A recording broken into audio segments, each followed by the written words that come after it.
Okay, good morning, everyone. I am going to call the Planning and Works Committee meeting to order. Please note that we will have a hard stop at 12:30 p.m. for lunch. I will now call on the Regional Clerk, William Short, to conduct the roll call. Thank you, Chair James. Chair Redmond.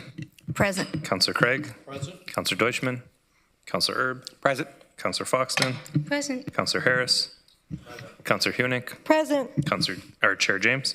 Present. Councillor Liggett. Present. Councillor McCabe. Present. Councillor Nowak. Councillor Solonen. Present. Councillor Shantz. Present. Councillor Urbanovic. Present. Councillor Williams. Present. And Councillor Wolf. Present. Thanks, Chair. I would like to acknowledge that the land in which we gather today is the traditional territories of the Haudenosaunee, the Anishinaabe, and the Chinanton peoples. I also want to take a moment to acknowledge that it is Indigenous History Month. And as we go through our journey, and I go through my journey of truth to ultimately, work on reconciliation, just a reminder that we should all pause, reflect, educate, and take action to address and to build awareness on the Indigenous history and the Truth and Reconciliation 94 calls to action. We'll now move on to item 3, declarations of pecuniary interest under the Municipal Conflict of Interest Act. Are there any declarations of pecuniary interest? Okay, seeing none. Petitions. We have one petition on the agenda for consideration. I would like to call on Doug Spooner to speak to this matter.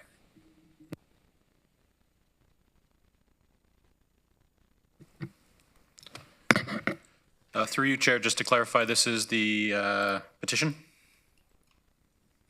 Yes, perfect, thank you. So first, I'd like to thank Ken for his work and advocacy on this issue. He's not only proposed a solution, but he's collected a number of signatures and support as well. The roundabout at Beverly and Dundas is one of our newer designs for a roundabout. It's got pedestrian refuge islands, it's got marked crossing, and some geometric features intended to reduce vehicle speeds. The technical solution that Ken is seeking, in this case flashing lights, may not be the end technical solution, but we are in pursuit of a technical solution. In fact, the transport engineering team is already conducting a study looking at a number of upgrades to our roundabouts throughout the region to continue to improve on pedestrian movements. So the study's outputs will be included in our 2025 capital plan. We are going to focus on 3 design changes. We'll study those solutions and implement those in 2025. I think that's, so thank you again to Ken. Are there any questions, comments? No? Okay, we'll now move on to delegations. We will now proceed with delegations as listed on the agenda. I would like to remind all delegations of some guidelines for participation. Those who are joining us. Chair, I have my hand up. Oh, sorry. Go ahead, Councillor Liggett.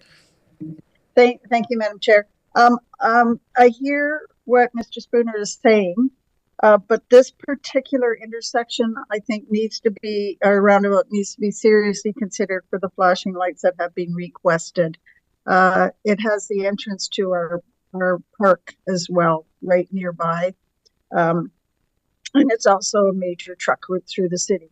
So I would seriously like this to be considered for future consideration. Thank you. Yeah, through you, Chair.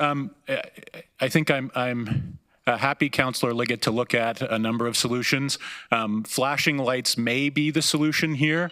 They may also, when we get into sign pollution and distraction, they might not actually achieve what we're looking to achieve. So I'll appreciate, as somebody who moves through the region with my small children as a pedestrian, that what a signalized intersection offers in terms of a red light and protected space feels a lot different than what crossing at a roundabout crossing as a pedestrian does. but we've got a number of solutions in terms of how we could achieve that. Some may be lights, some may be signage, some may be actual changes in how we provide those crossings in terms of raising them or looking at different features. So what we'd like to do is study all of the potentials, because obviously as we get into capital infrastructure, it's a significant investment to do these types of upgrades. So absolutely agree with Ken's intent here. I just don't know if the eventual solution is light or if it's something else in terms of infrastructure. But absolutely. Okay, Yeah, thank you. I can take that. Thank you. Okay, seeing no further questions. All right, we will now move on to delegations. I would like to remind all delegations of some guidelines for participation. For those who are joining us in person, please proceed to the podium when you are called upon to speak. Please press the button on the base of the microphone and turn it on. If the light is green, the microphone is on. You will have 5 minutes to speak. Anyone who registered after the deadline will receive 3 minutes. And if you conduct yourself in any of the following manners, it will result in an immediate removal from the meeting: interrupting councillors, staff, or other delegations, derogatory statements about councillors, staff, or others, turning your camera on at inappropriate times, and hate speech or defamatory comments. One last reminder for delegations: do not take offense if your presentation, if after your presentation there are no questions from council. It's often a time to listen and reflect.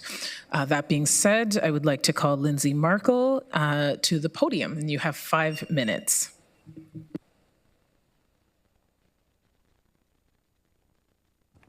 Good morning, everybody.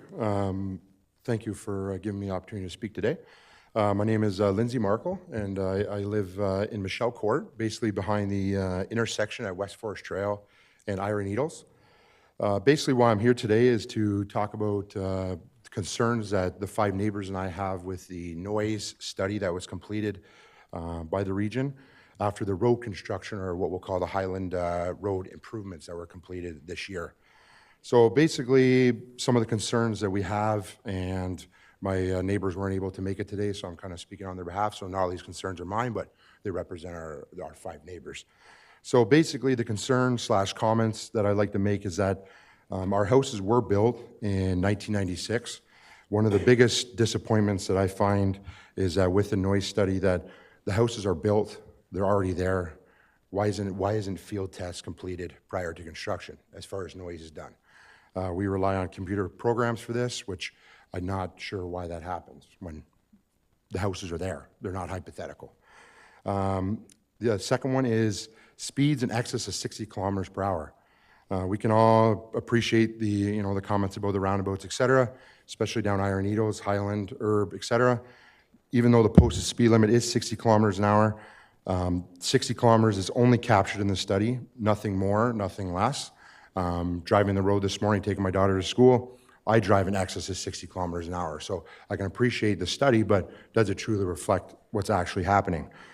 Now, that being said, where my house is situated, and you can see on the little diagram up there, we're actually where it says number 1 there. We're basically the little star, red star, on the right side of the M. M is where the receiver was placed in the study. Our house is where the little star is, right behind the gas station there. Any time of the day, the intersection, now that it's a 2-lane road, or 4-lane road, technically 2 ways each way, the traffic, the increased acceleration from the intersection is more than it's ever been. And anybody that's sitting at a stoplight, it almost seems like people are racing. Now, I don't know what that looks like, but it seems like it. Not sure if that was captured in the study, because M is considered the same for all the houses along that section. I don't think it truly represents or reflects what's happening at my house. So that's one of the concerns. So the acceleration from the traffic light, I hope is captured. I'm not sure if it is, but hopefully we can get down to that. The other one is the modified exhaust / lack of mufflers. I know we got rid of the green sort of pollution side of the green drive test that we used to do. There's terrible mufflers out there, lack of mufflers, modified exhaust. I'm not sure if that's exactly captured in the noise study or not. Again, that's a concern that we have. And if anybody's driven on Highland, the section between East Forest Trail and West Forest Trail, even from West Forest to Iron Needles, there is no place for enforcement. which means there's nowhere for a police officer to sit and capture the speed limit if someone is in excess. In my opinion, it might be the nicest quarter-mile racing track that's been put into the region. And I'm being very sincere about that, because if you've ever sat there and looked, you can see people flying down there. So receiver M, that's the one that I'm concerned about. It doesn't represent our house. I just wanted to show you that on there. There's one other thing that's captured in the noise study that wasn't there originally when it was presented in 2018, and it says something along the lines that a noise warning will be added to the titles for homes that abut Highland. In that sentence, word for word almost. I'm not sure what that looks like. We bought our house 13 years ago. If that is added to our title for our home, it's very concerning that that might devalue, it might, sway who might be eligible to buy our home because of that noise warning. So that's a bit of a concern. I'm not sure if a noise barrier will provide a solution here. That's not what I'm asking for, not what the neighbors are asking for. We're just asking that everything is looked at. As you can see where it says number 2 there, it's about a 3 meter, almost 5 meter wide boulevard that has the opportunity to plant vegetation, like maybe some pine trees or something like that, in lieu of a wall. We already have an earth berm, and specifically at my house, I already have a 8-foot fence on top of the berm, and the noise is still in excess of 65 decibels. So I just wanted to throw that out there. When we moved into our house 13 years ago, Highland was a rural type road. If anybody's familiar with Kitchener at all, it used to be the road that you're out in the country almost. There was no street lights, it was a ditch, it was very limited traffic, and then Iron Needles was built up, and et cetera, et cetera. And that's fine, that we have an increase of traffic and people. We understand that this is just a city growing. But we just want to make sure that all these noise considerations are taken into account, and that we see them in the noise study and see what we can do about dealing with the noise. Okay, you have about 30 seconds Yeah, left. that's it actually. So I appreciate Okay. the opportunity, and that those are the concerns that we brought to light, and thank you for allowing me to speak today. Okay, are there any questions for the delegation? Okay, thank you very much. The next delegation is Kira Chisholm.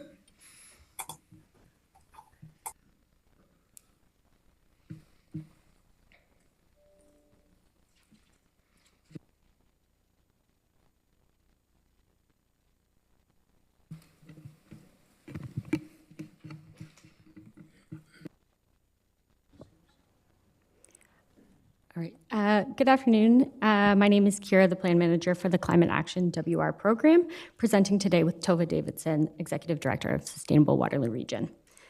We're here today to present the results of our community greenhouse gas inventory for the year 2022. Can I get the next slide, please? Climate Action is a collaboration between local organizations, municipalities, and community members focused on reducing greenhouse gas emissions in Waterloo Region. We are co-led by both REAP Green Solutions and Sustainable Waterloo Region as a collaborative partnership working closely with all 8 municipalities. Next slide, please. So let's jump right in and look at the numbers. As a community, we've committed to reducing our emissions 50% by the year 2030. We are here today to provide another update on our progress towards this 2030 target. Understanding our progress on emissions reductions can inform decision-making and hold us accountable to take ambitious action. If you just click, there we go. In 2022, our community emissions were 12% less than the 2010 baseline. This is only slightly higher than the 2020 inventory, as to be expected from the reduced travel seen during the COVID-19 pandemic. While 12% shows great progress from our previous 6% target, I'd like to stress that we are not on track to reaching this 50 by 30 target. Why is this target important? We are in a crucial window to make changes in this decade as part of global efforts to keep warming limited to 1.5 degrees. It is also a necessary milestone for our long-term target of 80% emissions reduction by 2050. Next slide. Looking at what sectors our emissions came from, we can see that transportation emissions still account for almost half of our community-wide emissions, followed closely by emissions from buildings at approximately 45%. Next. So let's look at our emissions in more detail over time. We see the dip in 2020 and slight increase to 2022. The transportation section, the green section, is further broken down to highlight the emissions by vehicle type. So we can see that passenger vehicles, including cars, light-duty trucks, and SUVs, account for 65% of transportation emissions. This is an important indicator of the need to support residents in transitioning to zero-emissions vehicles and an increased use of public and active transportation. Next slide. If we look more closely at the transportation emissions data, we see some improvements due to lesser average distances traveled, resulting in slightly improved emissions for transportation. However, the trend of purchasing larger vehicles is limiting this progress with lesser fuel efficiency in light-duty trucks and SUVs than in cars. Next slide. For building emissions, in orange, industrial, commercial, and institutional buildings account for 60% of total building emissions, and residential the other 40%. And then next slide. This graph shows the changes in emissions from each energy source from our baseline year to 2022. We can see that natural gas accounts for the most significant portion of emissions in ICI and residential buildings. Electricity from buildings is the orange ribbon. I'd like to highlight the effects of the phase out of coal between 2010 and 2015 in reducing emissions quite significantly despite increasing demand. Gasoline and diesel are the next highest emitting sources, most of which from the transportation category. Next slide. As a reminder, Transform WR is our community climate action plan that outlines actions in more detail for Waterloo Region's transition to an equitable, prosperous, resilient, and low-carbon community. This strategy is supportive of reaching our 50 by 30 target. Next slide. So how can we get back on track?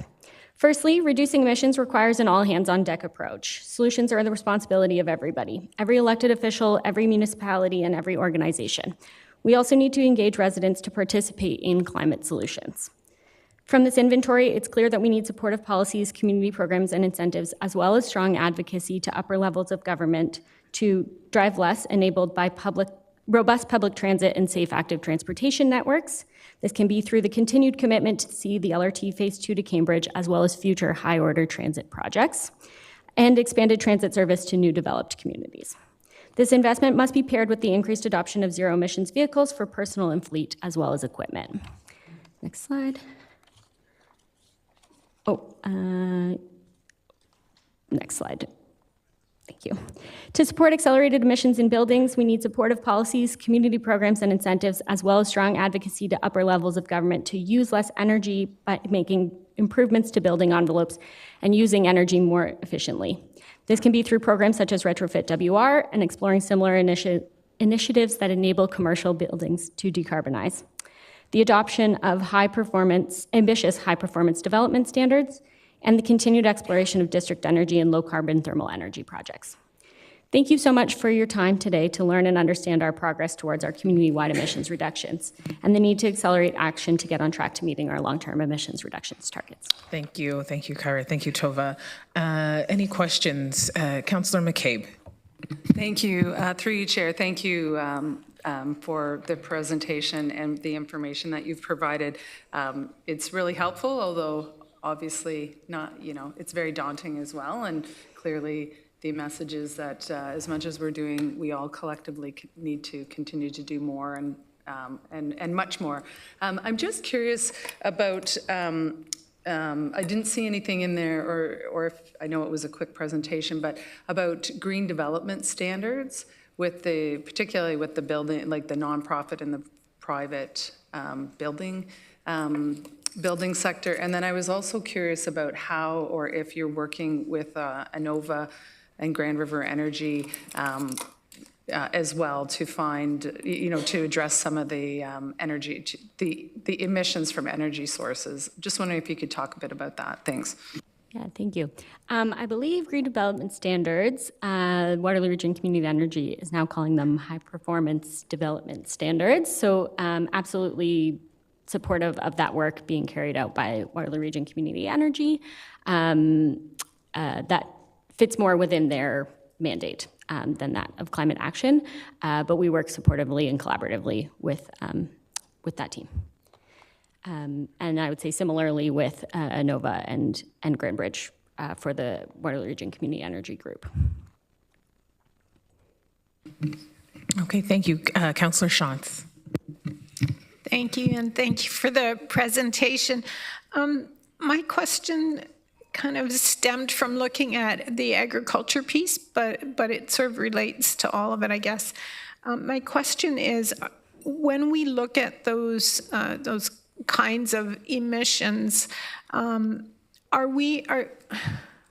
how do you even measure that, or are we inferring measurement? And so also for the other measurements, where are we actually measuring our actual here versus inferring from other reports? Yeah, thank you for the question. We work with staff at the region who complete the inventory following greenhouse gas protocol for measuring emissions for community inventories. And so we access data through the utilities and the local delivery corporations, as well as then we access data from the Ministry of Transportation, the regional landfill, and the heads of livestock census as well. We do also have some recommendations for how to continually improve our data collection to get more and more localized as we are able to. There are some instances where we take the number of cars that are registered in the region and then do have to approximate average distances traveled according to the Ministry of Transportation. But as technology is improving, we are able to more localize that with each forthcoming inventory as well. Okay, thank you. Can I jump in just as a note on agriculture specifically? So the agriculture numbers for the region of Waterloo is only encapsulating heads of livestock. So if you're thinking about your food system, it is not complete in that. It is only heads of livestock. The emissions from the buildings are included in the building numbers. The emissions from vehicles are included in the vehicle numbers. So it is not a complete emission from the agriculture sector. It also is not complete to how the impact of our total food system and what we eat as people in Waterloo region. It is exclusively that one piece, because how could we possibly pull out the buildings from farm buildings versus the buildings from the homes on those same farms, et cetera, just to help with some clarity on numbers. Yeah, thank you.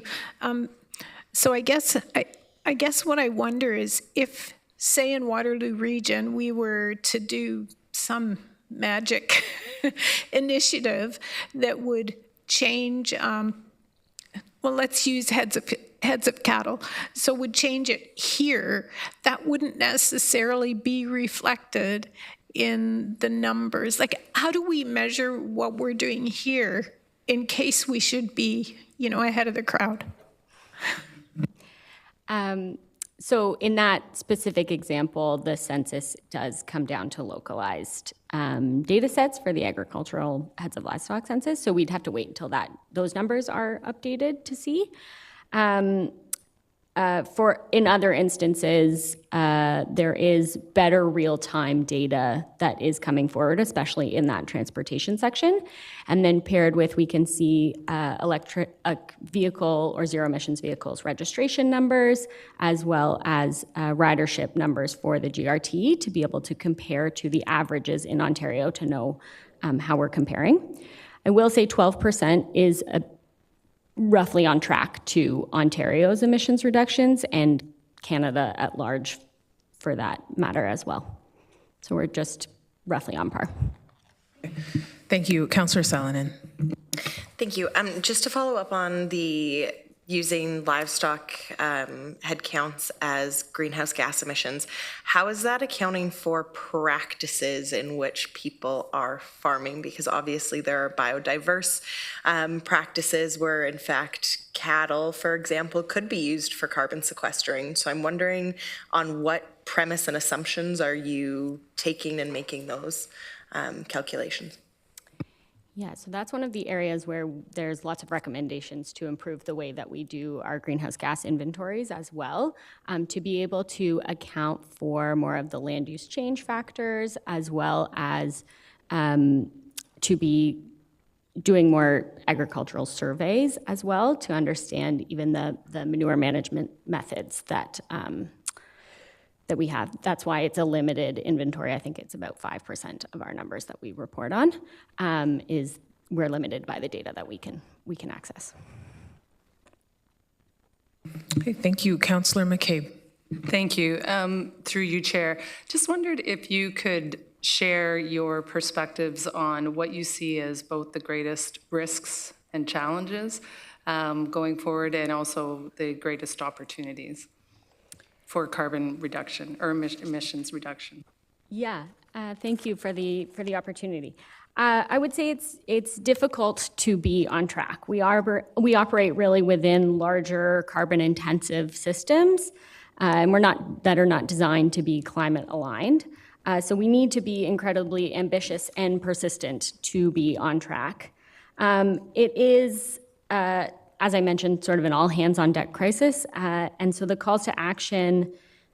We also need building owners to be making upgrades, whether that be residential or within commercial buildings as well. And really to be able to shift that culture is going to be incredibly difficult. However, the climate crisis is not in isolation of the many other social issues that are facing our community as well. So I think to be sort of multi-solving in our approach and to have a climate lens as well as many other lenses would be the most ambitious action that we can take. Yeah.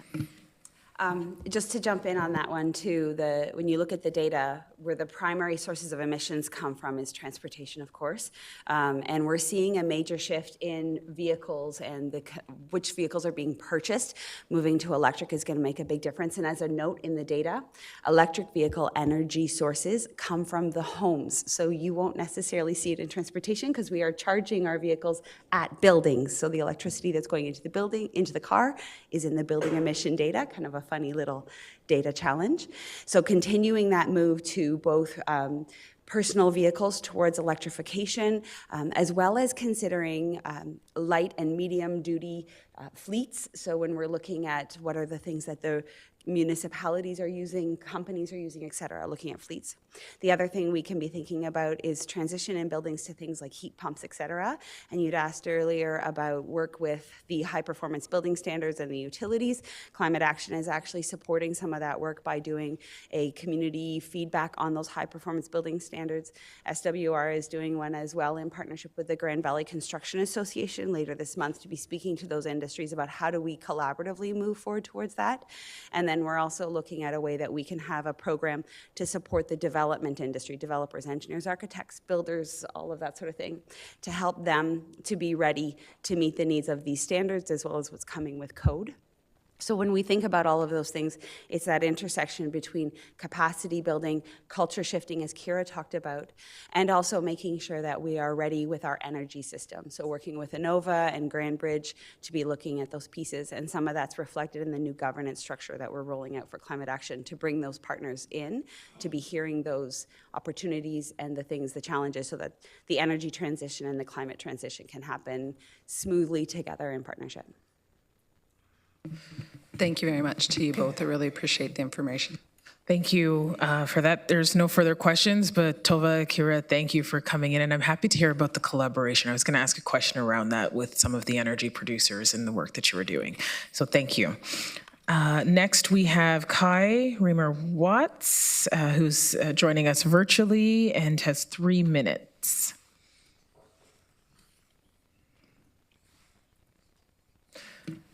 Go ahead when you're ready, Kai. Thanks. Hello. Yeah, I hope this is working fine. Yes, we can hear you. Wonderful. So, Council, I'm very glad to be here. I'm just here to speak in support of the 50% by 30 emissions reduction target and the work being done by Climate Action WR that was just presented on. So just a little bit of background for me. I'm a graduate doctoral candidate at Laurier in community psychology. My research center is focused very much on that culture shift piece that we need to address. And I also completed a master's in climate change at the University of Waterloo. which is quite a unique program, and I'm glad it's in our community. I've been part of a lot of different climate campaigns over the last few years, including the 50% by 2030 campaign, or 50 by 30, that brought thousands of people together across the region in support of a science-based emissions reduction target and safe climate future. And this was back in 2021. And so my message to council is really just, of course, this work is daunting and challenging. We are in a climate emergency. Regional Council did declare that going back a few years, along with all 7 area municipalities, but can be easy to forget from day to day.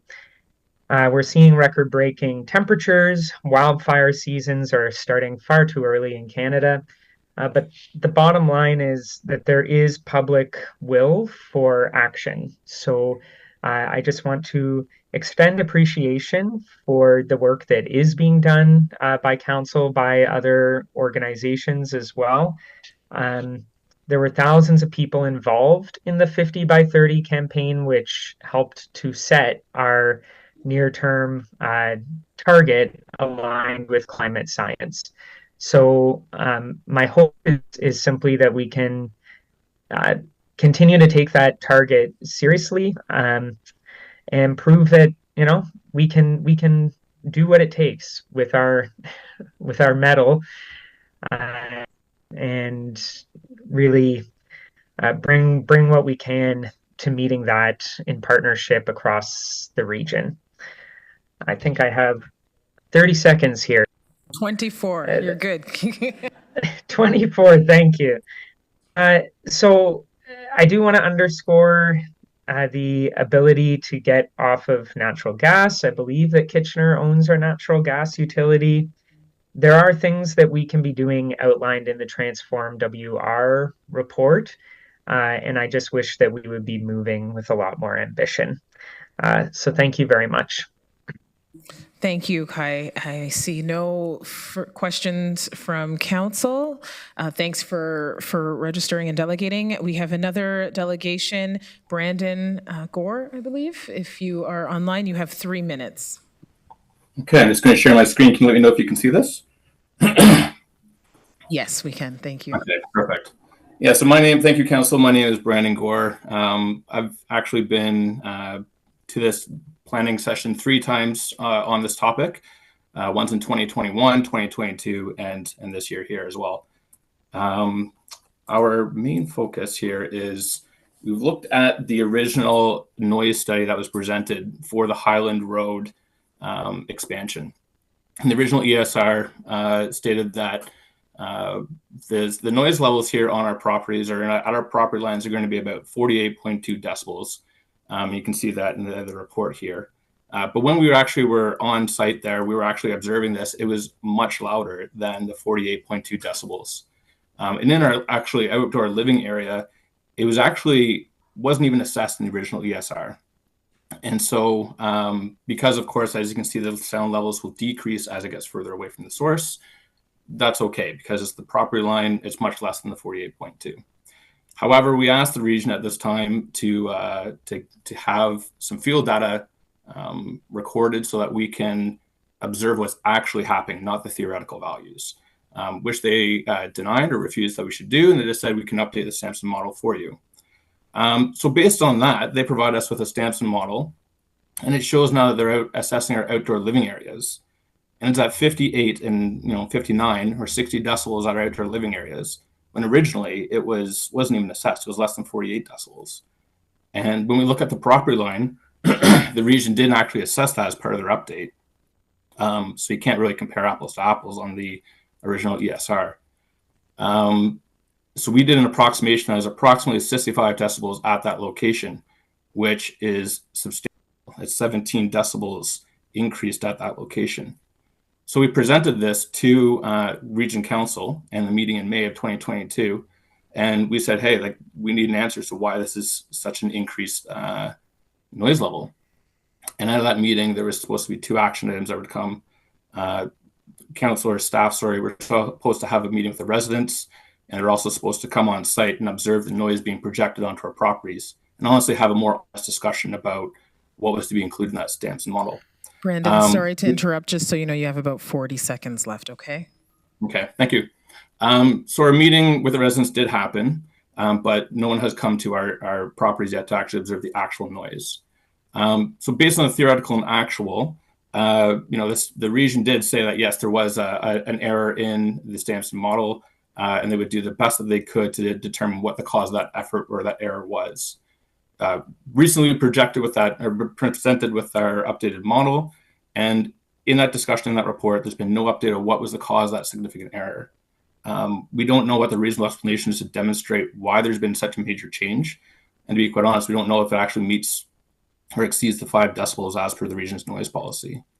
This is one of my last slides here. So the residents are not convinced that the sound levels are less than 64 decibels at our ideal living area, because it's just, again, a theoretical analysis. Speaking similar to what Lindsay had said, our speed limit on Highland is rarely adhered to and often well in excess. There's massive, heavy acceleration, deceleration in and out of the Iron Eagles roundabout. And, some of our questions from 2021 have not still been addressed in regards to Brandon, noise. I'm going to have to interrupt you. I'm sorry you've gone over the time limit. Also, just in future, because you had a presentation, we do require presentations to be provided to our clerks 24 hours in advance to ensure that everyone has availability to review, to assess them and see them. We do have a question from Councillor Williams for you. Okay, thank you. Hi, nice to see you virtually. We've had quite a few discussions. So I just wanted to ask you what you think, like, the biggest concerns are going forward based on the assessment that has been given. Well, the biggest concerns is that some of our answers or questions, haven't reasonably been addressed by staff. Why is there a 17 decibel increase at the property line? If that's an error, that's a significant error, and that should be, easy to recognize where that error is coming from. But we still haven't been able to receive any of those results, and to be quite, or I guess, discussion around that. And to be quite honest, we were just handed an updated Stamson model, which, to be fair, like we've already shown, doesn't necessarily reflect the actual conditions. So our concerns are that we should be recording field data, and it should be something that could be done to validate the Stamson model to make sure that it is accurate. Okay, thank you. Thank you. Councillor McCabe. Thank you. Through you, Chair. I actually have a question for staff. Okay, so that's on the regular agenda, so just hold off. And any questions for the delegation? No. No? Okay, all right. Thank you, Brandon, for joining us today. Okay, that is it for our delegations. We will now move on to staff presentations. We've got climate-aligned growth. I'll call on staff to present the presentation. Thank you, Chair James. I'm pleased to start the presentation. There's a number of us who will be presenting on different slides. So Commissioner Regier will be presenting, as well as Director Daniel DeFields from Planning, and Director Katie Johnson from Strategic Initiatives and Asset Management, and Director Aaron Moss from Facilities and Fleet. So slide 1 is up. Okay, thank you. No, go back. So I'd like to start by thanking our partners at Climate Action WR for the presentation they provided today. This sets the context for our corporate actions and underscores the urgent need to work together to tackle the climate crisis. We strongly agree that this is an all-hands-on-deck challenge that we're facing. Next slide, please. The purpose of today's presentation is to provide you with an overview of 3 reports that directly support climate-aligned growth strategic priority. We're very proud to share with you some of the many steps we've taken to address the climate emergency, with a focus today on climate mitigation. First, there will be an update on our corporate climate Change Action Plan, or Core CAP, as we call it. Second is an update on our corporate energy plan. And finally, we'll also speak to some exciting collaborative work that our partners at WR Community Energy are leading to advance the development of a thermal energy strategy for Waterloo Region. The actions taken through the work showcased here today will help us move forward the targets outlined earlier by our Climate Action WR partners. Next slide, please. This slide reminds us that our community, our staff, and you as council have told us that climate-aligned growth is a priority in the work that we do. The reports and recommendations in front of you are a response to this direction. The work we will speak to today demonstrates that through intentional collaboration and creativity, we will support sustainable community growth as stated in our strategic plan. Next slide, please. Climate-aligned growth is a priority in our strategic plan to support our vision for the region, a compassionate community that cares for all people, stewards the land for future generations, and where everyone has the opportunity to live a good life. Globally, what we're really considering is the future. At this point, changes in the climate system are unavoidable, but it is not too late to determine how bad things will get. For example, if we bring our global emissions to zero by 2050 and stay within the 1.5 degrees Celsius realm of warming, we will still witness severe impacts of climate change. This will include 46 million people displaced from sea level rise, global water shortages, risks to food systems, and 90% of coral reefs at risk of severe degradation. We have already started to see the impact as late as last month when schools in India were closed due to 48-degree heat. In contrast, a business-as-usual approach that ignores international calls to action will take us to a 4-degree Celsius warming scenario. Under this scenario, we are looking at between 470 and 760 million people displaced from sea level rise, severe food insecurity, and half of all plant and animal species extinct. So that is dramatically worse. Can we go to the next slide, please? We can also consider the financial cost of inaction. In Canada, we have warmed at twice the global rate. This has had a significant economic impact. For example, the Insurance Bureau of Canada notes that severe climate-related natural disasters that have led to over $3 billion in uninsured losses in 2023 alone. A recent study completed by Queen's University researchers estimates that under a business-as-usual scenario, the physical damages associated with warming by 5 degrees Celsius by 2100 will cost Canada approximately $5.5 trillion. In contrast, the research team estimates that if we limit warming to 2 degrees Celsius, the cost will be approximately $2.8 trillion. This highlights the importance of taking bold and immediate action in our municipality in order to change our trajectory to a more favorable climate outcome. I will now pass it over to my colleague, Commissioner Regier, to continue the presentation. Thank you, Jennifer. So FCM estimates that municipalities have influence over roughly 50% of the nation's greenhouse gas emissions. From providing low-carbon transit infrastructure to encouraging compact and complete community development, we know that we have a significant role to play in tackling this global emergency here at the local level. We also know that climate action is and must continue to be a collaborative effort in the Waterloo region. Here are some of the collaboratively built plans that guide our work.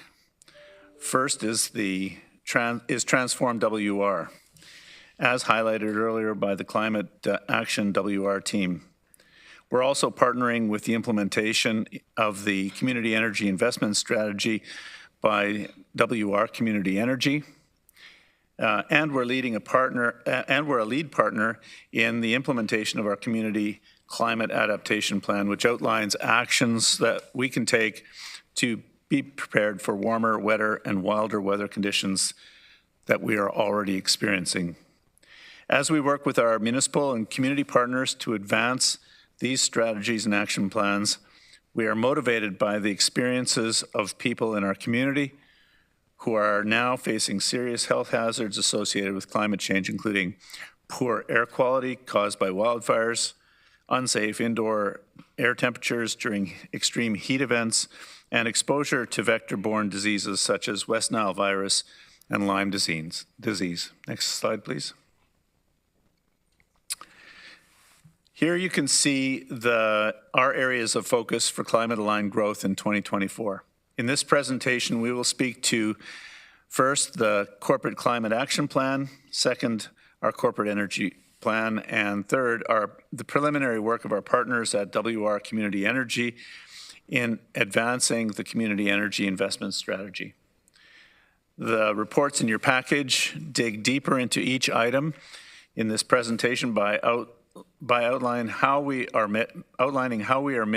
mitigating and adapting to climate change in the Waterloo region. I'll now turn the presentation over to Danielle DeFields. Thank you. Good morning, everyone. I'm very happy to be here today to provide an update on the Corporate Climate Action Plan, the first component of our presentation. To begin, I'll review the context for the action plan. Then I'll briefly describe how we plan to fulfill our commitments to shared community climate goals before moving on to next steps. Next slide. In 2021, Council formally adopted Transform WR's community GHG emissions reduction target of 80% by 2050. This target was informed by modeling that identified goals for transportation, buildings, waste and local food, as well as how we relate. As part of the implementation of Transform WR, the region is either leading or co-leading the implementation of the 78 actions identified within the plan. Next slide. In 2022, we presented to Council the role that the region can play in supporting the achievement of the Transform WR goals.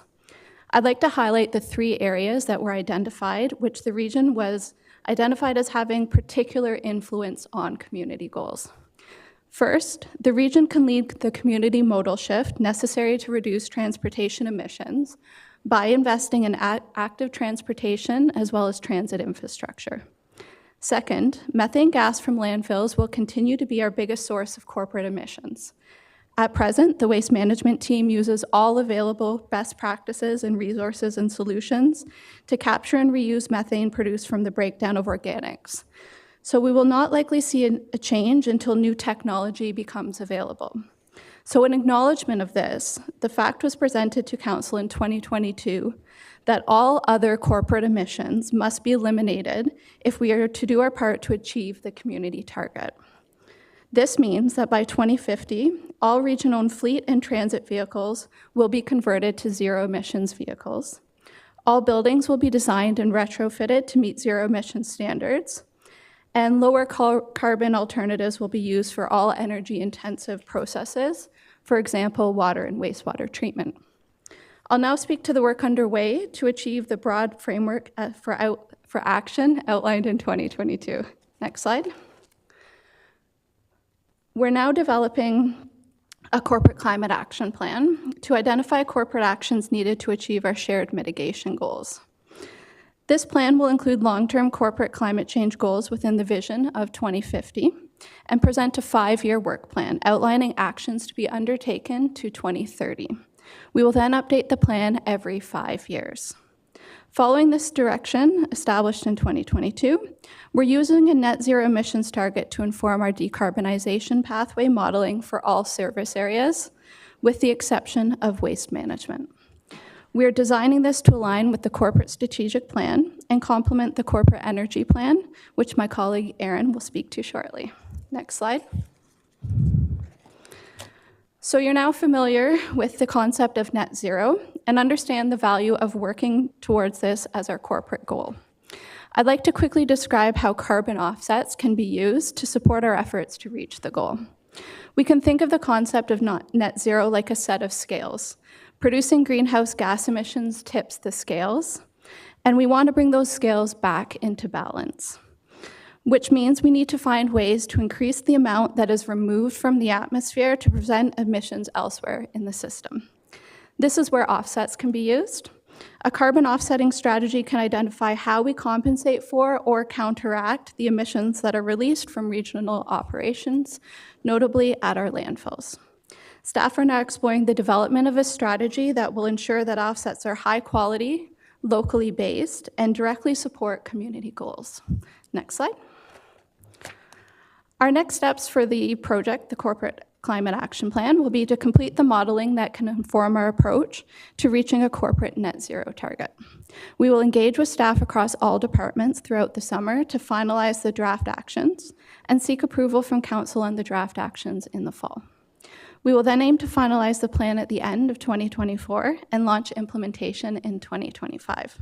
Thank you, and I'll now turn the presentation over to Aaron, who will speak directly to our corporate energy plan. Thank you, and good morning. Next slide, please. So why do we need a corporate energy plan? Well, we can say it's to reduce our energy costs, to increase our efficiency, eliminate all of our greenhouse gases, to achieve our objectives of transform WR. And it is a legislative requirement by Electricity Act of 1998. But above all this, it's actually the right thing to do for the corporation. Next slide, please. So what has been our targets? So we want to implement it. We implemented 350 energy projects from 2019 through to 2028. So where are we at with that? So far, we've done 210 projects between 2019 and 2023. We saved $300,000 in utility costs each year. We wanted to save 300. We've actually surpassed that by 440,000 on average from 2019 to 2023. We want to reduce our greenhouse gas by 205 tons of carbon dioxide annually, but we've actually surpassed that as well, and we're at 290 tons on average each year. So what does that equate to? So that equates to, over the last 5 years, $2.2 million saved in utility costs, 11,500 kilowatt hours of electricity, which is equivalent to 1,280 homes, 1,340,000 cubic meters of natural gas. That's equivalent to 550 homes, and 3,700 metric tons of greenhouse gas. That's equivalent to taking 800 vehicles off the road. We've also leveraged over $8 million in incentives and grants to achieve this. Next slide, please. So what does the next 5 years look like? So obviously we're going to continue with lessons learned. We're going to move towards net zero buildings, commit to electrification and move away from natural gas. We want to align across the organization and make this plan a part of our culture. I would like to now turn it over to my colleague, Katie Johnson.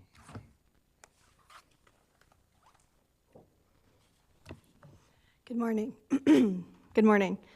This section of our presentation will summarize the information presented in the Waterloo Region Energy Report towards an integrated thermal utility strategy for Waterloo Region. A thermal energy strategy will involve shifting heating infrastructure systems to low carbon alternatives by leveraging opportunities to use waste heat. Next slide, please. Why is a thermal strategy important for Waterloo Region? Buildings represent 46% of community greenhouse gas emissions from heating, cooling, and industrial processes. There's an opportunity here to offset over half of these emissions by leveraging waste heat produced through the industrial process and the outfall of wastewater treatment process. This heat can be captured and delivered to other users, like office buildings or subdivisions. Development of geothermal systems, where appropriate, that consider regional source water protection policies. To advance this opportunity, Waterloo Region Community Energy has published a report to explore what thermal energy opportunities exist across the region. One of the key recommendations of this report is to develop a thermal energy strategy. This strategy would refine how to develop these opportunities throughout the region, delivered by a thermal utility. Next slide, please.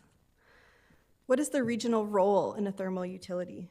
To help us support a thermal utility, a steering committee has been developed that includes senior staff from post-secondary school institutions, utilities, cities within the region. Commissioner Rose represents the region and supporting the advancement of these discussions. So what's the region's role? We've identified 3 potential responsibilities. The first is as an energy generator. Studies have been completed by both the region and Waterloo Region Community Energy, identifying the potential to recover waste heat from the outfall of water treatment process. There could be an opportunity here for the region to sell this waste heat to a utility. The second potential responsibility could be as a strategic collaborator. The region would have a role to play in enabling policies to support a thermal utility.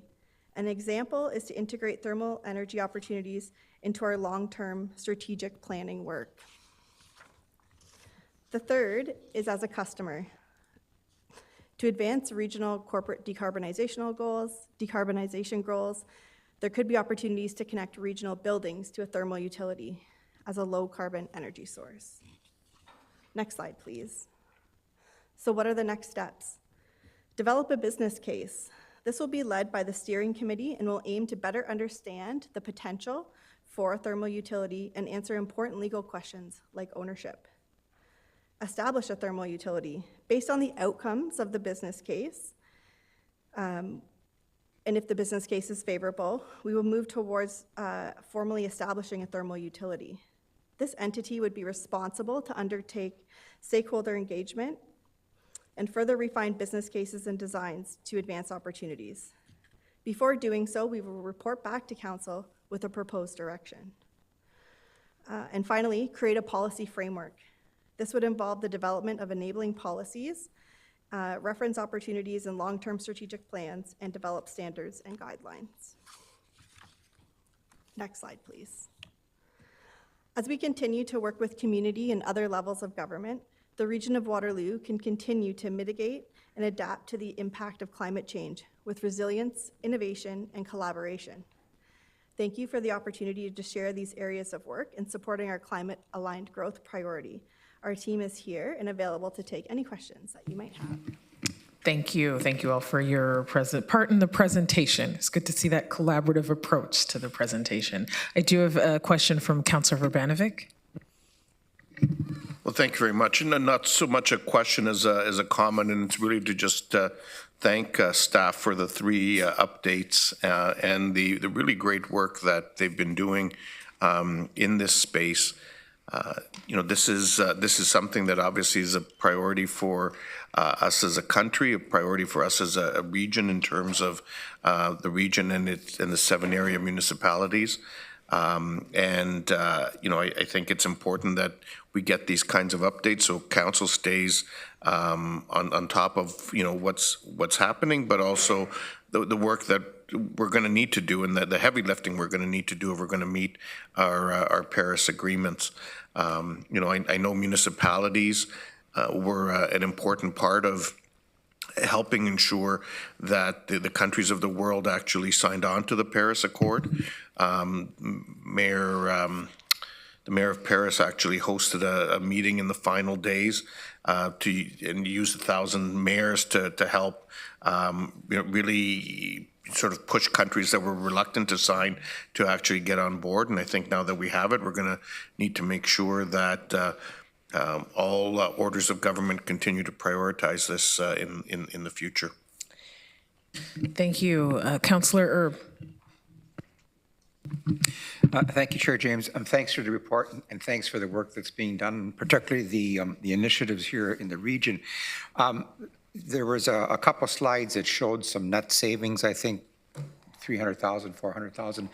My question would be, and recognizing we need to do this work, given that we're going to be looking at the potential levy increase for our 25 budget, Are there immediate costs that are going to be attributable to 2025 in our budget that will be longer term savings?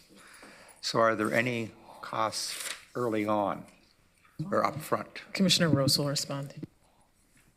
Councillor, were you, just to clarify your question, are you asking if we're going to be including projects and programs in the 2025 budget for climate change? Right. Yes, so all of our projects do have that climate-aligned growth lens to them. It's really difficult to pull out the pieces that are directly related to climate change. But for instance, 3/4 of our transportation capital plan has active transportation elements that are in it. From a water and wastewater perspective, we're always looking at how do we capture more of our biosolids and waste heat to help electrify our plants. This is always embedded into our projects. For instance, even the waste collection contract that was just approved, all of our vehicles there are net zero. Or no zero, or no zero, or no emissions. The fleet the supervisors use is even going to be electrified. So everything that we do, we have that lens on it. And with our buildings and facilities, we're building 5 affordable housing units or buildings in the next couple of years, and they're all aimed at net zero. So I could give you more and more examples, but that is all part of the budget process. I think what's important to know as well is that the corporate climate action plan, when it comes forward, will be identifying the financial cost of continuing to do this work and the support of council in order to meet our climate goals. Yeah, but there are costs as well of not doing it, and that's what we're trying to mitigate. Thank you. Thank you. Councillor McCabe. And Councillor Hunick, I do see your hand up. Thanks. Oh, was she first? No, you go ahead, Councillor McCabe. Thank you. Through you, Chair. Just following along Councillor Erb's question, I'm just wondering if you could give us a sense of, like, you know, there's changes that need to be made in the way that we do business. And yes, there'll be some cost to that, and there's cost to not doing it. But part of where I believe we need to shift is the type of projects and the type of work that we do in order to drive down these emissions. So I'm just wondering if you could kind of give us a bit of a sense of what that would look like in terms of, you know, when we have a carbon budget in place, what that would look like and what kind of change in decisions we'll have to make. For example, I'm thinking, you know, road widenings versus putting more money into transit versus, you know, changing energy systems. Like, could you kind of give us a sense of what that might look like in going forward? Yeah, so through the chair to Councillor McCabe, I will speak to the transportation one. And if Commissioner Spooner or anyone else wants to jump in, they can. But the integrated mobility plan that's going to be worked on, it will be looking at our project list through that climate-aligned growth. And really, the question around widening roads or bike lanes is going to be part of that question. And we're really going to be looking for council's guidance on you know, what council wants and the timing behind it. So some communities are more ready for bike lanes, or some roads are more ready for bike lanes. Some are not. So we need to look at, council has to make a decision around how comfortable they are with moving forward with some of these projects based on whether the community is ready for it, or even if they don't, I'm not going to say don't care if they're ready. I don't want to say that, but even just push it forward. Like, that's the pace at which council wants to do these projects is really the budget. So if council passes budgets that allow us to do this work, which will cost a little bit more, then that's the pace at which we do things. And that's how we integrate those projects into our capital plan. We also have I'm working with my team to try to tease out the pieces that are directly related to climate change so that we can start giving council some better data around how much money we are spending actually on climate initiatives within our existing projects. Thank you. That was going to be my follow-up question, was about are you going to be able to kind of bring that forward to us? So I'll ask my follow-up question, then we'll change to, again, hearing what Councillor Vrbanovic said, Mayor Vrbanovic said about, the role and influence of mayors and elected officials, and then also hearing what Commissioner Regier said about, the need for compact communities. I mean, that's really a big part of this. Correct? Like the more we can build our communities where we are intensifying, densifying,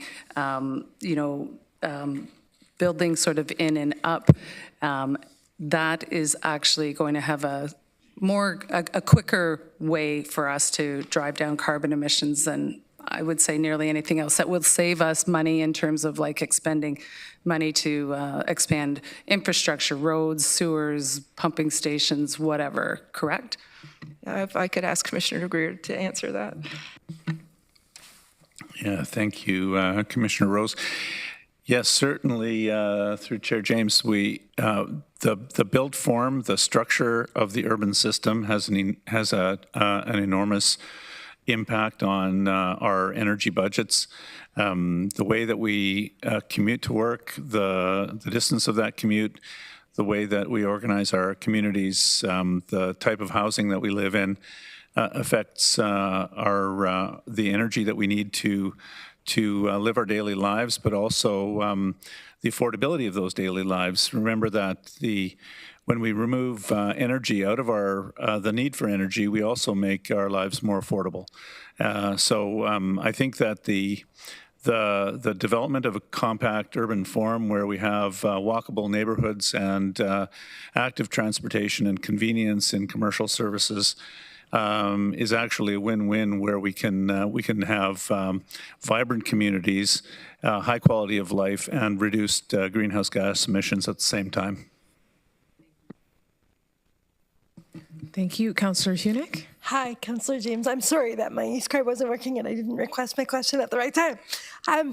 My question, though, is there or has there been discussion of, or will there be discussion of a public awareness campaign around the excellent modes of active transportation that the region is endorsing and our excellent transit system to potentially get 800 cars off the road this year and years moving forward?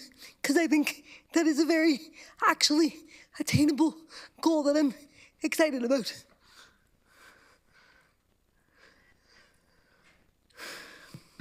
Through you, Chair. Councillor Hunick, always appreciate your ideas and thoughts. So you'll see later today in our agenda some really good news related to GRT ridership. So confident that the marketing team at GRT is building awareness and people know about the service. I think it's a really good idea to do some more awareness building around the great on-street and also trails and multi-use pathways that we have in the region. They're nearly complete in terms of people's ability to move around, walking, wheeling, cycling. So yeah, happy to take that as a recommendation and to work through that with our transportation team. Thank you. Perfect, thanks. Thank you. Councillor Shantz. Thank you.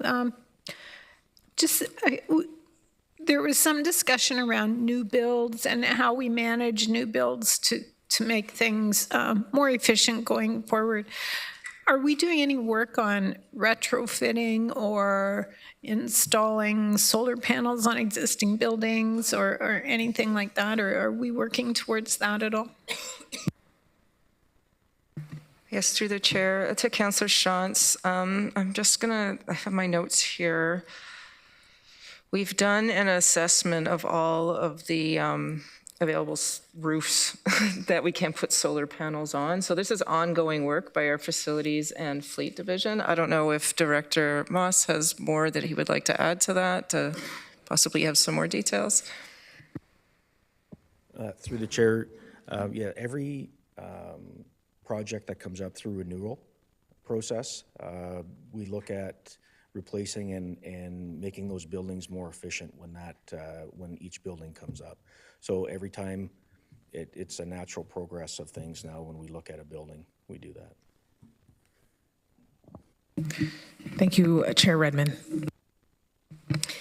Thank you, Chair James. I have to tell you, this is a very encouraging good news report, and it was great that Tova and Kyra are here too to sort of talk about the all of community response. I guess what I'm taking away is that it's direction from council that we continue to move in this direction. The built form and the potential of the impact are actually so significant. It's a good reminder. But I guess I'm wondering if, and I don't know if Jennifer wants to comment on this or somebody else, but there also are windows of opportunity. If we're looking at built form and we're looking at the tensions that sometimes arise between vehicle traffic and bike lanes, that there's an opportunity where we're building or rebuilding a road that closes after we've moved past that. And just, I guess just that we all be aware that there are opportunities that can pass us by. Yes, Chair Redmond, I'm sorry, I didn't understand the question. You're asking if we've closed some roads? There's a window of opportunity where we can have an impact that leads to greener outcomes, but once we've constructed the road or done the retrofit or built the building, it's more costly to go back and try to shore that up. Yes, absolutely, through the chair to Chairman. It is always nice to do the road how we want it to look for the next 50 years instead of going back and doing it again, because it will cost more money. And sorry, and I'd like to add it would be more disruption to the businesses and residents that are on that street. Councillor McCabe. Thank you. Through you, Chair. I'm just reflecting on, in the city of Waterloo in fall 2023, we passed a resolution and became the first municipality locally to set our target, instead of 80% reduction by 2050, that we set a target of net zero by 2050. I'm just wondering what the implications of setting a target like that may be to the region of Waterloo, if we were to do so. Okay, Councillor McCabe, I think that's a question we'd need staff to kind of prepare, unless Commissioner Rose, you prepared to answer that? I would say that that could come back when we come back with our corporate climate action plan. If we wanted to look at being more aggressive, but I think it goes back to my previous point, is if we are going to be more progressive in implementing climate-friendly projects, it could cost more money, and it could also be a more, I don't want to say disruptive, but people would have to get used to this idea that this is going to happen, because there are people in the community that don't recycle, that don't use bike lanes, and even I don't use bike lanes very often. So it's like, we can only build so much, I guess is what I'm trying to say. Until the community gets on board with doing or participating in the things that we are offering them, then it's going to be difficult to meet that target. That doesn't mean that we can't build it and make it more comfortable for people to use that kind of service or have more awareness campaigns. And as staff, I think we're all very much dedicated to that, and we're very happy to have the climate aligned growth strategic initiative in the strategic plan, because I think it's all near and dear to our hearts. But I think that we could give you more detail during the core cap presentation that we're going to be bringing forward to council, which I think is in the fall. Yes, in the fall. Okay, thank you. And I do appreciate, as Chair Redmond said, I do appreciate all the work that staff are putting into this and the energy and the passion that you have for it. Like, absolutely, it's needed. Although I think, you know, and when we discussed this at the City of Waterloo, we passed that motion, and then we did implement that through the net zero, we came back through our core cap plan to begin to really itemize what that means. But I think, this is a topic, this is an issue that it's not new to people. This is something we've, people have been talking about for decades and decades, right? And so, yes, we need to bring the community along, and I think we are, and we need to be cognizant of that. But I think also sending really strong signals, we can't mess around anymore, right? You see the information in the presentation that you've provided here. We're beyond. I think really we're well beyond the point where bold action is needed, and I think we're not going to get there unless we really take even stronger initiatives and bolder steps. So I would like to see when you come back with the core cap plan, what those options would look like for us so that we can make some really informed decisions. Thank you. Thank you. And thank you to the team. Climate action, reducing our greenhouse gas emissions, it is another one of those journeys. And I think when I listen to the conversation about community getting on board and, the commitments us as elected officials and community leaders have made, recognizing that we're all at different places and different perspectives and levels of understanding, I think a lot of the work will also require some of the education to, bring people along on the importance of this. And thank you to the staff and the collaborative team that you all have working, and Tova and the team, and at REAP for spearheading this in many ways and bringing community along with the work that's being done in achieving the goals that we've all essentially committed to. Okay, so that is that for staff presentations. We are now moving along to consent agenda. Are there any requests to remove items from the consent agenda? Councillor Craig. Thank you, Madam Chair. Yes, the Cambridge Truck Diversion Project evaluation. Okay, which one is that?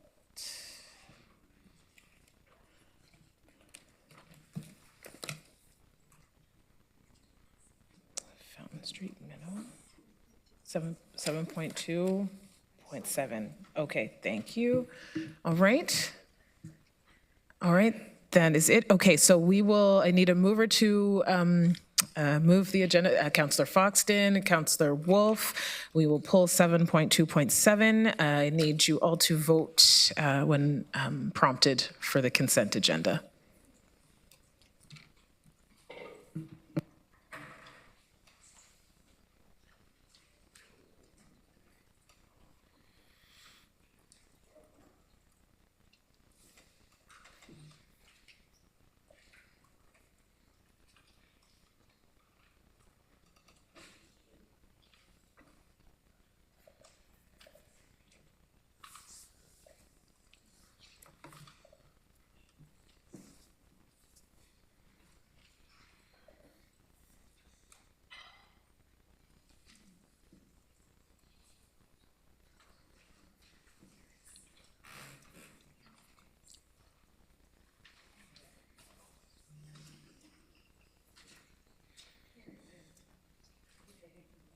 Councillor Williams? Okay, that's carried. Okay, Councillor Craig, do you want to speak to 7.2.2? Thank you, Madam Chair. First of all, I just want to thank staff for their efforts on the truck diversion. And I think as a contingent from Cambridge, we could agree that we've had some good success in the very beginning of this project. We're at 60% diversion, and I think that's good news. And it is noticeable when you walk through the downtown. My questions really revolve around the fact that unknown caller. Well, that was my wife. But anyways, she's in favor of the truck diversion too. Really revolve around what is a goal for this? I mean, I know we can't simply flick a switch and turn off all the traffic, but what would we expect to be a reasonable goal in the future? Through you, Chair, and thank you, Councillor Craig, for the question. I'll agree and align and say some good progress to date. I think a goal is 100% diversion. I think when we put in traffic measures that are intended to deliver safety outcomes, we're seeking 100% success. So appreciate that we're not there today. You know, the pathway to that success is really two options as outlined in the report. First being continuous police enforcement and a pretty significant operating cost, which I don't think we could recommend. And the second being the redesign of the seats, the streets, sorry, Ainsley, Water, and Concession, to continue to focus on that safety. So I know that's those projects will come up shortly, but I think that's the solution. It's related to the geometry of the street and the use of the street, and you know, and a bit of narrowing. Just to further follow up on that, are we expecting another survey to be done later in the fall to see where we're at in terms of the percentage of diversion? Councillor Craig, I have staff available. Cornell, if you could give us what we're doing next in terms of measurement, please. Thank you. Because I think it has to be somewhat constant. That's all I'm saying.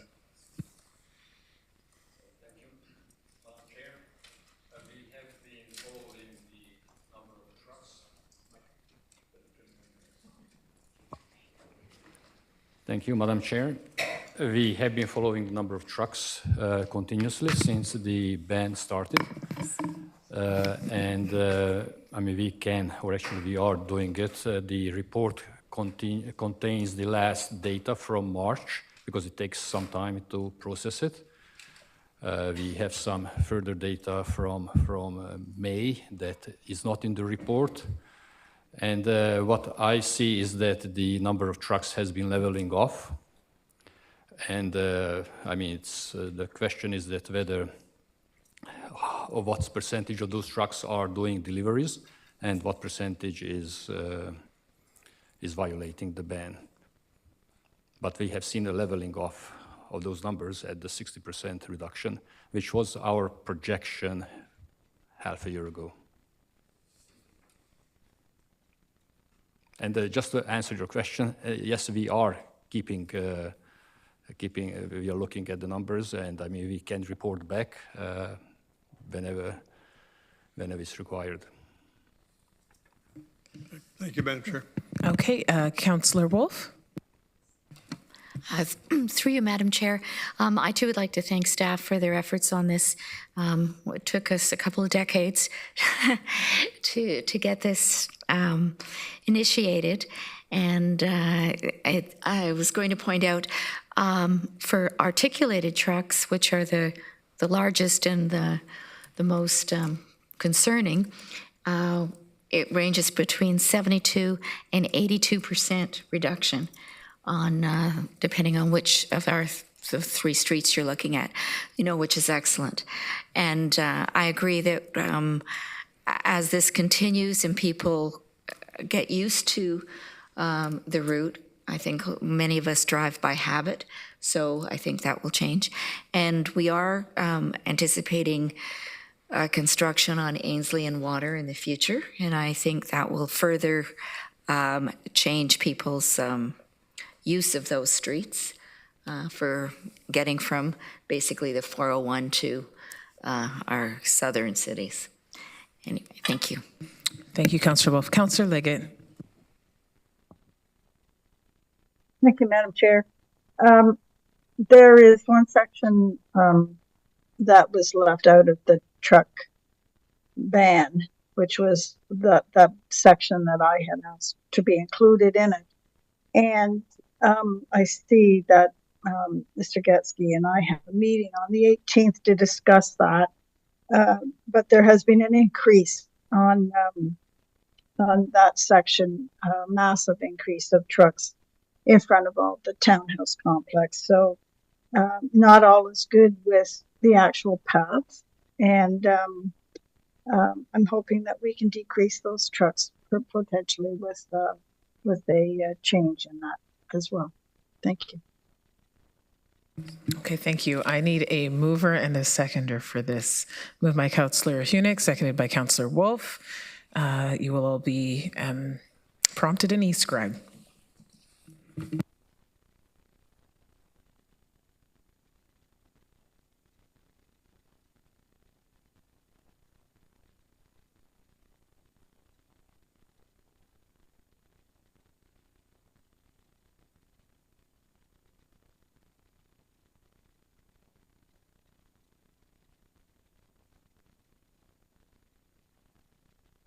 All right, we do not need a mover and seconder for this. This was for information. Which would make sense. Consent agenda for the most part. Okay. We are on to the regular agenda now. Item 8.1, strategic priority climate growth, the Highland Road updated noise assessment. And I am going to turn over to Commissioner Rose. Thank you, Chair James. This report is a report which Council had asked staff to bring forward. So we have been asked to do a noise study 1 year after construction on Highland Road, which was completed in 2023. So we did do another noise study. This report says there's no change in the recommendation that noise walls, according to our noise policy, are not needed in that area. However, the noise policy does allow for residents to ask for another noise study after 5 years, which would be 2028 in this case. And staff are here to answer any questions you may have about this project. Councillor Williams.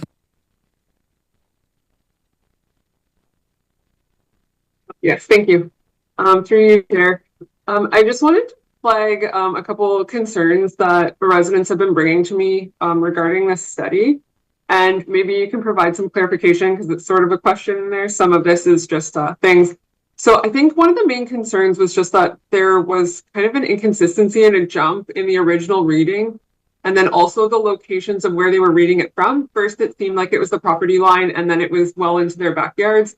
However, with the widening of the road, I mean, like, I'm not a technical expert, so I'm not sure, but they were concerned that maybe the reading was, it would have been closer because the road is wider. So the cars are now closer to their backyards than they were in the original model because it was from the center of the street. So also just the traffic readings, I don't know if we have an updated traffic reading for 2024 because with a 4-lane road as opposed to a 2-lane road, the assumption would be that there would be increased traffic and also increased trucks, as well as speed limits. People are not adhering to our posted speed limit of 60, and models are generally generated based on the speed that is posted, not necessarily the speeds that people are actually driving. And also just have all the questions that have been received from residents been answered.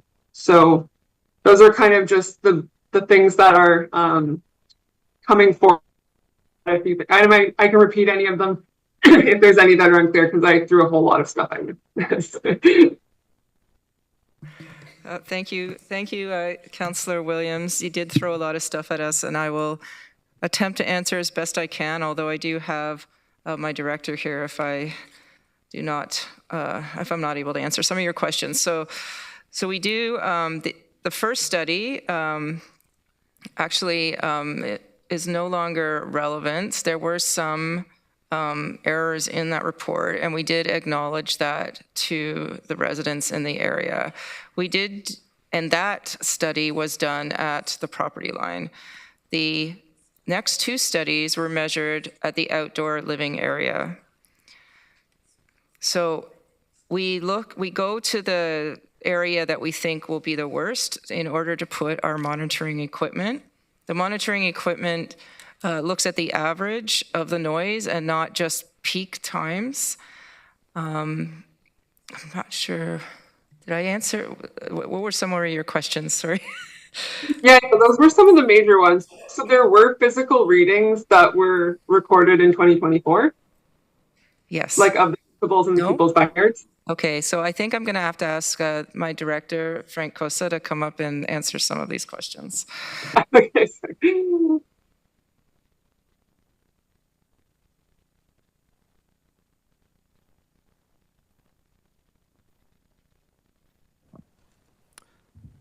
Through you, Chair James, no, there weren't physical readings completed. The noise policy uses modeling for determining existing and future noise predictions. That's for a number of different reasons, but we don't go out and physically record noise levels. is there ever an instance when that is the case? No. If there seems to be a discrepancy? Through you, Chair James, I'm not sure what discrepancy is being referred to, but if we're talking about the 2018 report that looked at values at the property line, that would be different than the values measured through the modeling at the outdoor living areas, which is what we consider under the noise policy. Okay. Yeah, like it's just, I don't know, it's kind of concerning to me that so many residents would come forward saying that they've noticed a really big difference since the road has been widened from like 2018, 2019. Especially since like the numbers are very close to 65. Like even in the report, when I was going through it, in the stretch between Iron Needles and West Forest, it was showing that most of them, if not all of them, were right at 60 up to 65. So they're right on the threshold. And it just seems a little bit strange that we're not recommending looking into this a little bit further, considering it's pretty close to what our policy is. And I'm maybe just not understanding why that is, but I don't know if you could provide some clarity. Okay, thank you, Councillor Williams. Councillor Shantz. Thank you. Just to follow up a little bit with Councillor Williams, I think I heard you say, Commissioner, that we use averages across a period of time, and so I'm with Councillor Williams, and I have been every time this comes up, that I think we need to do some actuals. There's certain times of the day on any roadway where if you average it over 24 hours, maybe 12 hours at night, there's very little noise, but maybe at certain other times there's a lot. So that was my first one. And the second one, I think one of the delegations talked about if a noise wall isn't in the cards, that maybe some planting could be done, and whether we could work with the community on that. Thank you, Councillor Shantz. Since you asked a policy question, I wouldn't mind asking someone from transportation to come and speak about the noise policy. So looks like Mike Henderson's on his way. And with respect to the trees, instead of a wall, I would just ask Commissioner Spooner to speak to that after or now. Yeah. Mike, if you go first on the noise policy, I can talk trees shortly. Sure. Can you remind me what the first question was, Councillor Shantz? I was just sort of riffing off of Councillor Williams with the noise and noise studies where we average over, say, 24 hours, but we may have certain pockets where the noise really is above what the average noise reading is, and so how do we sort of square that, because that can be very disruptive to the community. Yeah, I mean, it's important to understand that the noise under this condition, under Part B of the policy, is averaged between 7 a.m. and 11 p.m. It's the industry standard to do so. That's the policy that has been reviewed twice over the last few years. And it's also important to note that one of the reasons we don't measure noise is under Part B of the policy, we're not only looking at the current traffic volumes and the noises that are generated by the current traffic volumes, we are also projecting growth over the next 10 years and looking at noise 10 years from now.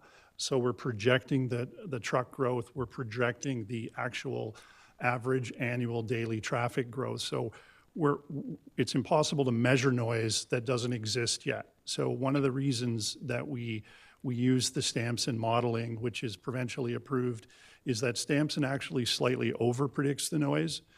We did do some studies, probably about 20 years now, to compare measured noise with the Stamson predicted noise, and the model seems to be more conservative. So we felt like that was a more conservative approach for the residents.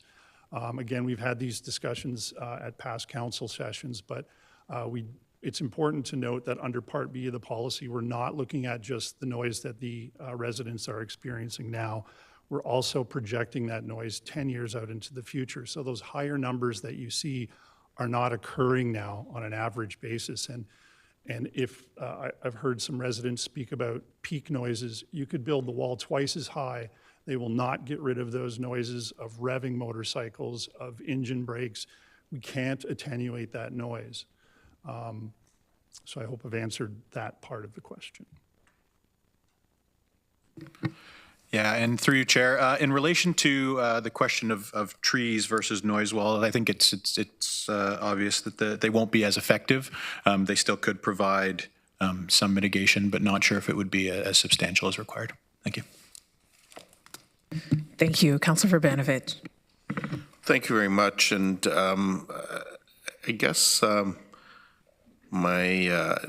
understand what the policy or what the practice is of doing this analytics, and I understand of trying to do the analytics allows us to look at 10 years ahead, as you've pointed out, Mr. Henderson. But my question is, because we're hearing concerns from the neighborhood, and I mean, things have changed in that area. I've heard it from the ward councillor at the city level as well. And I think we're seeing a lot more trucks and, a lot more traffic. That's changed the dynamic somewhat from what it was in the past. And so I'm wondering what the harm would be in actually doing a current live test to see what those numbers are. Because if I hear you correctly, the live test should actually generate numbers that are lower than what the report says. But if in fact that doesn't happen, then I think we've got something that we should be looking at. But if the hypothesis that you've indicated based on a test 20 years ago, then the number will be higher, and then the number is what the number is. So I'm just wondering what the risk or the problem would be in doing a live test.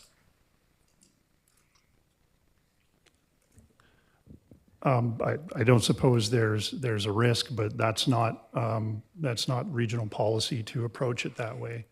And most other municipal organizations throughout Ontario do not also do that, Mayor Verbanovich. So we don't currently have any budget allocated to do that.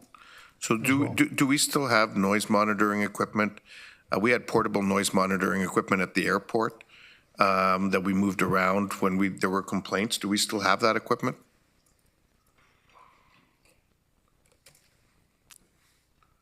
Through you, Chair, Councillor Verbanovich, I'm unsure if we still have that equipment. I think if the ask is to do a current noise level study, I think I would suggest we do both. We follow our current practice, which we would do the current noise level study. We would still do a projection 10 years forward as our practice, and then we would report back on that. So I'm not sure sitting here today if that would be substantial based on previous noise studies, but if that's the direction, happy to undertake. Well, I guess the direction that I'm looking at moving, Madam Chair, is that we in fact do because the research has been done on a paper study, and so I would like to move a motion that staff be directed to actually do a live study, and so that we see those comparisons. Sorry to interrupt you, Councillor Verbanovich. Because there is cost associated, can staff provide what the cost would be associated with a noise study like this?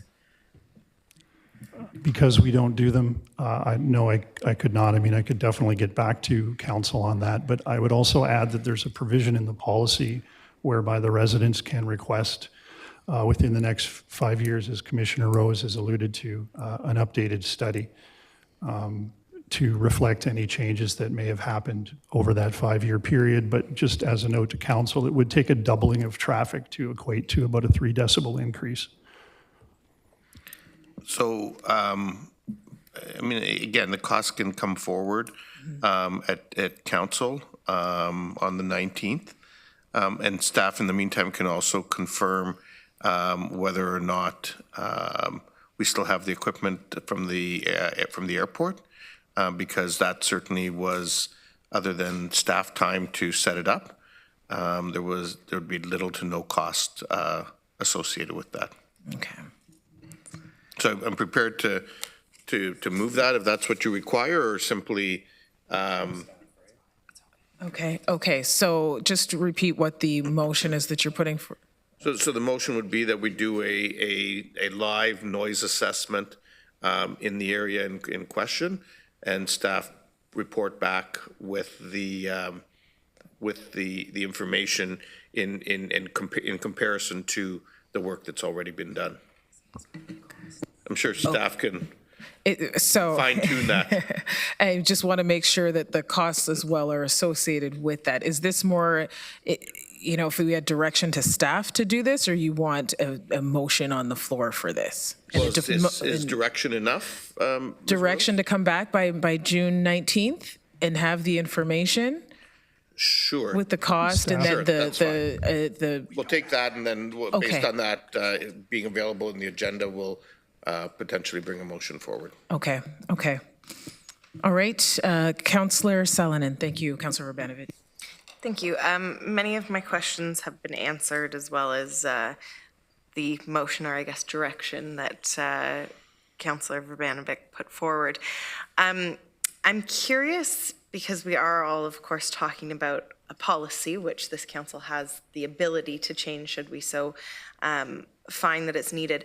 The last time that the policy was updated, I was curious if it looked into the noise pollution causing potential undue harm and stress to people from like a biological perspective, as I know a part of our strategic plan, of course, is safe and healthy communities. So I'm just wondering if you could speak to if that's been considered in our policy, if so, how that was implemented. We did touch on some research done by the City of Toronto, actually, but there's no formal direction from Environment Canada related to that, although there have been some independent studies completed that indicate that noise, constant noise does cause stress, certainly, but it's not something that's been endorsed by Environment Canada as of yet in terms of formalizing noise policies because of the situation and how noise is generated. Obviously, not all noise is coming from the roads. There are noises that are coming from our own properties. So it becomes very difficult the more dense the communities are. But we did look into it. There has been research completed, but we did not integrate that into our policy because there's been no formal direction from either provincial government or the federal government on that matter. Thank you. I mean, I would just throw out there, if we're waiting for other levels of government or Environment Canada to come up with the policy, we might be waiting a while. But I do appreciate that, and that you guys have at least considered it. I was also wondering on, of course, the mathematical assumptions that you would be doing your paper projections on.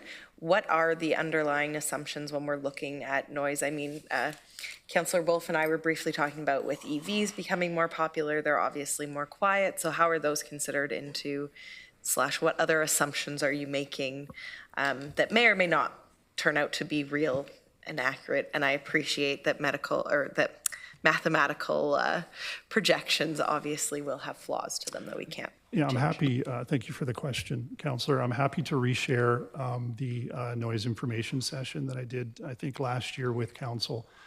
Most of the noise generated from cars is because of the tire pavement interaction. So although EVs will certainly get rid of some engine noise, that's not what's generating most of the noise. It's the tire and pavement interaction. Thank you. Councillor McCabe. Thank you. Through you, Chair. Picking up on Mr. Henderson where you just left off, because I recall that information session. And my question at the time was, it's speed also, like the speed that causes the noise. So when this road was reconstructed, was there not any thought given to redesigning the road so that it would like naturally slow drivers down to, I mean, when you really go to the root of the problem with noise on roads, it's the speed of it's the speed of the drivers and like in the noise of the tires. So, I mean, would that not be the way to address some of these challenges, is like traffic calming or road redesign where and when it's possible, so that we can, get to the root cause and eliminate some of this noise in the first place? Do we not have a policy on that, like road redesign at where the opportunity presents itself? Well, there's a lot of questions in there, Councillor McCabe, but I would defer to my design and construction colleagues. But from my 10 years of experience in design and construction, I do know that we do look at speed on each and every project before the project is reconstructed. And if there is a speeding problem on that section of property that's being reconstructed, we would look at ways of mitigating the speed through that section. And you're correct in that speed plays a major factor, but also what plays a major factor is the percentage of heavy trucks and medium trucks that are on that road as well. Heavy and medium trucks certainly add, as those percentages increase, they almost exponentially increase the noise that the residents are experiencing. I see Frank has moved to the mic. I'll defer to Frank on some of the speeding questions. I guess I'm wondering if that happened in the redesign of this road, right? Whether it's trucks or cars on there, the issue still at play primarily is the speed with which they're traveling through the area, is it not? I'm sorry, through the chair, I'm just wondering if there was road redesign, like where and when it's possible, when roads are being reconstructed, because we know that speeding is a problem and speed causes the noise, whether it's a truck or a car. Like we just said, the sound of the tires and the speed with which they're going on the pavement. Like, why are we not looking at road redesign to slow whichever vehicle it is, slow the drivers down so that this noise is just automatically lessened? Would that not get to sort of the root of the problem? Thank you, and through your Chair, James, we do take that in consideration on all of our projects. We do try to undertake various geometric changes, like reducing lane widths to the extent possible, providing center medians in some cases, like we have on Highland Road, providing landscaping that kind of encroaches on the roadway a little bit to give that tighter feel and to encourage just through the feel of the roadway traffic to slow down. There are limitations to what we do, what we can do, of course, in existing road corridors where, it's a straight section of road. Introducing other, geometrics to meander the road or something like that is challenging in situations like that. So we are limited in what we can do, but we do make attempts to try and do that. Councillor Liggett. Thank you, Madam Chair. Mr. Henderson, did I hear you say that it wouldn't matter how high a noise wall would be because of you can't control motorcycles revving, that sort of thing? Is that what I heard you say? Correct. Sorry, through you, Chair James. Yes, that was correct. Peak noises can't be attenuated. So that means that the municipalities, when we're undergoing our noise bylaws, we would have to put in restriction on the excessive mufflers on some of the cars and the motorcycles in order to really cover off all these noises, other than the speed. Councillor Liggett, it's hard to hear you. Can you just repeat that? You're kind of cutting in and out. Oh, sorry. So that means that local municipalities would have to, when we do our noise bylaws, would have to bring in bylaws that restrict the type of mufflers and the revving that happens through them, as well as on the fast cars that have those souped up mufflers, in order to get rid of all the excessive noises.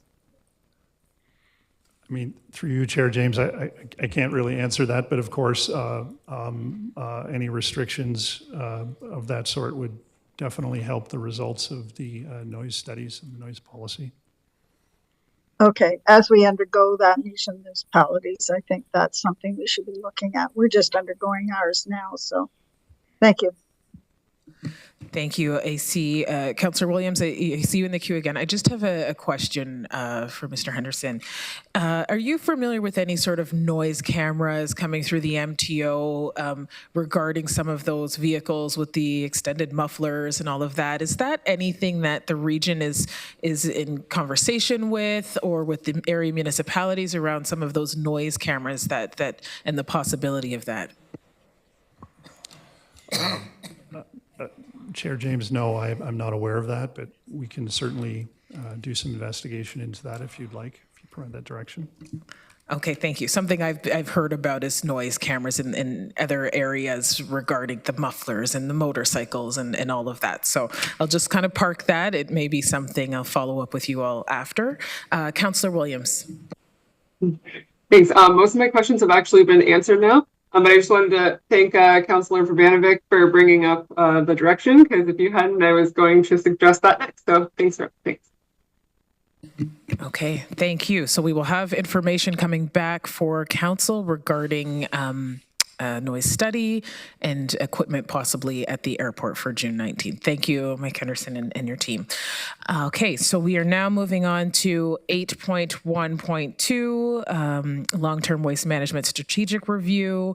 I believe that there's a presentation from Commissioner Rose, and there is a motion that is on the floor with this. Thank you, Chair James. Yes, I'm going to ask Director John Arsenault to come down and do a presentation for us on our guidelines, our principles for the new long-term waste management strategic plan review.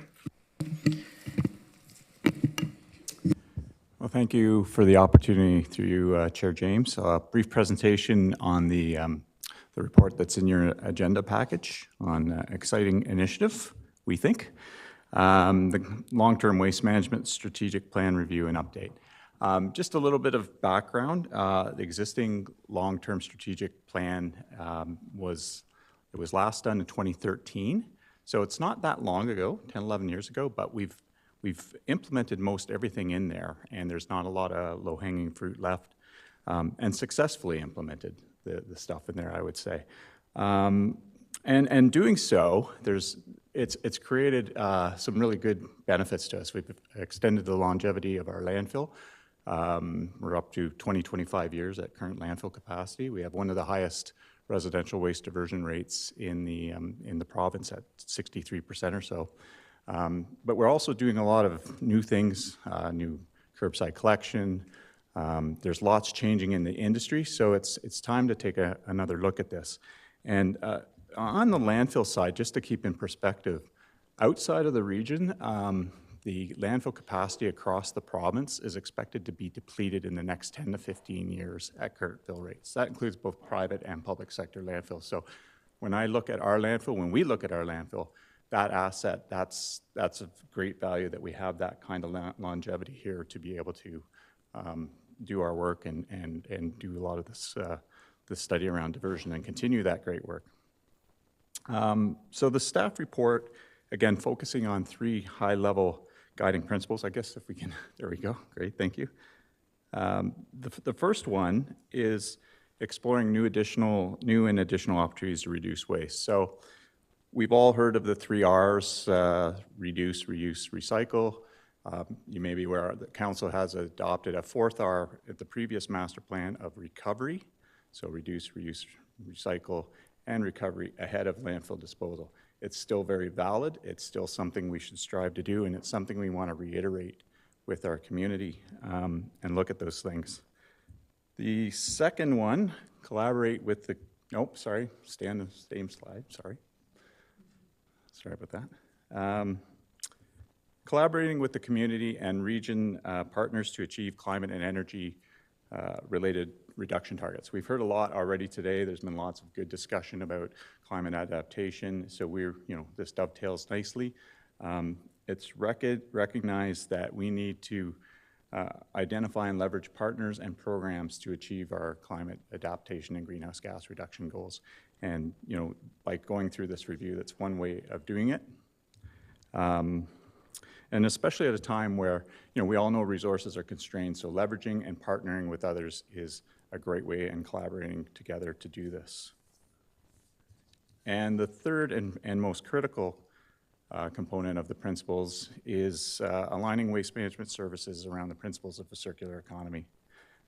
We've done a good job, I think, to start in this direction, but we need to continue to shift our collective mindset away from what we would call a linear economy, where we buy a product, we use it and dispose of it, and work towards the circular economy notion of where products are not considered disposable, but rather reviewed as a resource and try to extend the life of it and its value. And I'll talk more about that in the future. Next slide, please. So looking at future, some key points.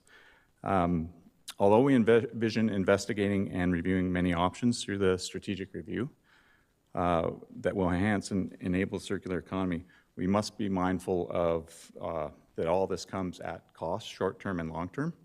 So in doing so, we want to look at potential options for future consideration through a lens of cost-benefit and life cycle analysis in order to prioritize future initiatives for the biggest bang for the buck, what we do sooner, what we do later, and what we plan for. And in all-encompassing from a divisional standpoint, one of the things we're doing is looking at how we fund what we do today as a system. So we currently are tax supported for the most part. So we're going to be looking at options of utility model, user rate, tax supported, or some sort of hybrid models to see what maybe for our future might be something we want to look at. Next slide, please. So again, back to circular economy, it's the theme here.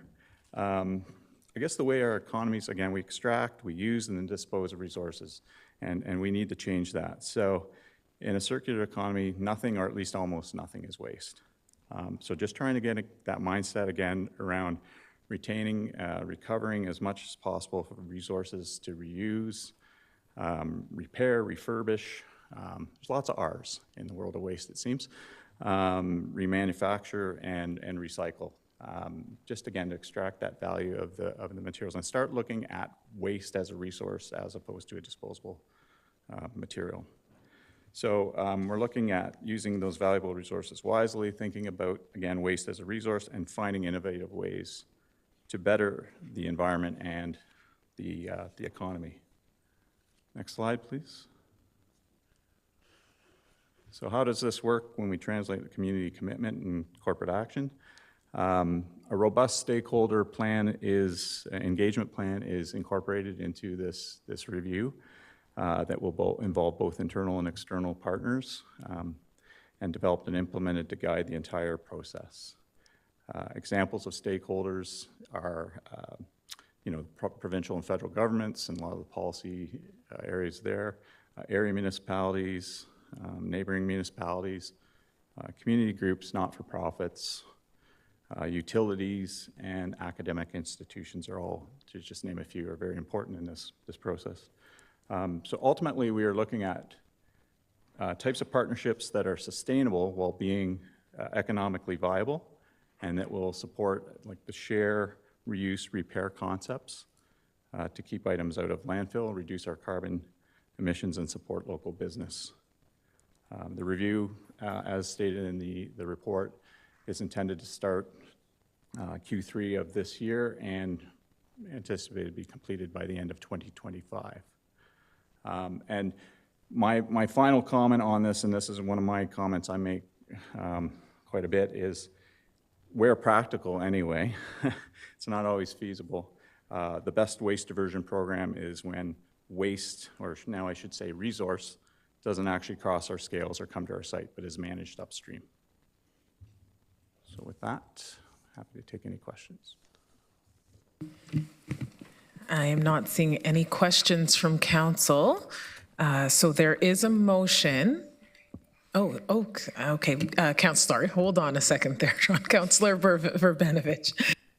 Yeah, just on the issue of like tool libraries and so on, I would just point out there are already community organizations who are doing that work in the community, and would certainly encourage you if you're if you're not doing it already, that's a great place to start those partnerships going forward. Thank you. Are you okay to move this? Okay, so I need a seconder. Oh, sorry, Councillor McCabe. I just also wanted to say I love the vision for this, so thank you very much. Really appreciate the work and the thought that you've put into that. And I've heard that there's 10 R's actually. I won't recite them here, but there's including refuse and recover and things like that. But also just wanted to note that the University of Waterloo recently, with a couple of alumni, have launched the Future of Cities initiative. And I'm sure that this kind of discussion would be really valuable for them to contribute to and to have that have participation and collaboration. Are you prepared to second this? Okay, so we will have the motion on the floor for everyone in e-scribe.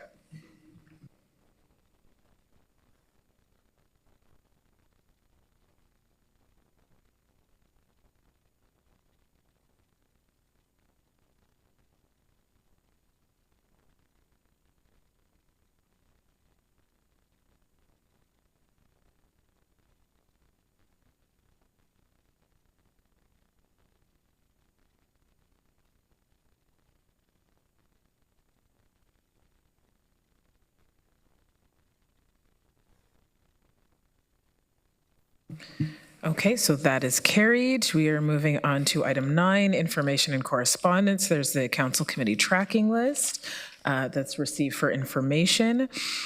Other business, there are 2 things for other business. Item 10.1, the Ontario Public Works Association Diversity, Equity and Inclusion Award. I'm pleased to take a moment to recognize our staff and community for receiving the Ontario Public Works Association Diversity, Equity and Inclusion Award.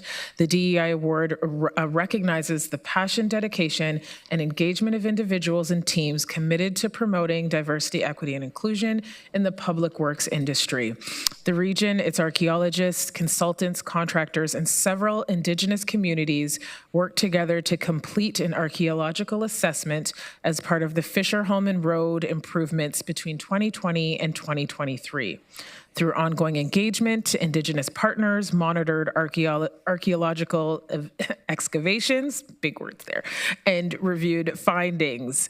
Over 128,000 artifacts were excavated by hand. The site's preservation allowed for a detailed reconstruction of what life was like in the late woodland village 600 years ago. This collaboration aligns with the region's commitment to fulfilling the calls to action from the Truth and Reconciliation Commission. We continue to build trust and work alongside Indigenous partners to collectively steward this land, and also recognize the deep history that exists and has existed here. So on behalf of Council, I congratulate and thank staff for exemplifying the values and dedication we strive for as a region. And I would now like to invite staff to come forward to accept the award. You bring the award?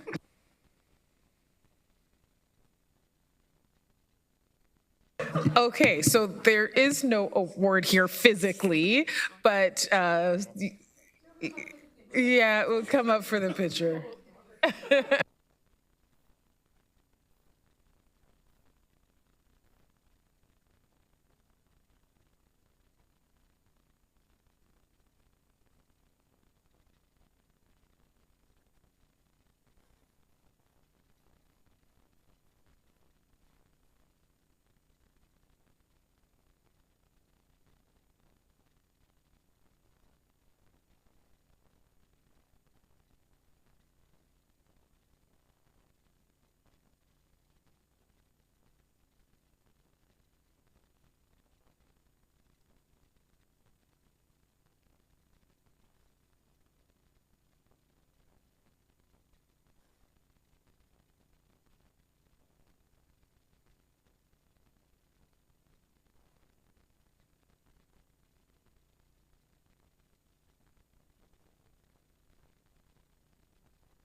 Okay, so I've got Councillor Saladin for other business. Yes, thank you very much, Chair, and congratulations to staff on that.